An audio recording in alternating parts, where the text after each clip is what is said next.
Roberto Marcato, campione di preferenze, più di 11.600 voti raccolti in tutto il Veneto, un risultato che premia il lavoro fatto in questi anni. Sì, premia sicuramente il lavoro fatto in questi anni, premia la dedizione al territorio, la presenza nel territorio. Io non sono un politico che va nel territorio quando c'è la campagna elettorale, io ci sono sempre fra la gente, sono sempre nei gazebo dei militanti, sono sempre con i sindaci, insomma credo che sia stata premiata questa anche capacità di interpretare il territorio, quindi insomma particolarmente soddisfatto. Un successo straordinario sia della lista Zaia che della Lega qui in Veneto. Il Presidente riconfermato, ha parlato di una grande responsabilità. Qual è il messaggio che gli elettori hanno voluto dare e che dovrete raccogliere?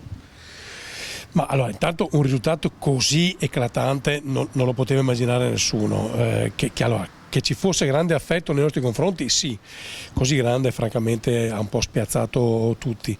I veneti ti hanno dato un grande consenso e ti hanno dato anche una grande responsabilità, questo è il tema vero. Come diceva lo zio di Peter Parker, che è l'uomo ragno, grandi poteri, grandi responsabilità, e quindi insomma, abbiamo ben presente cosa significhi avere tutto questo consenso.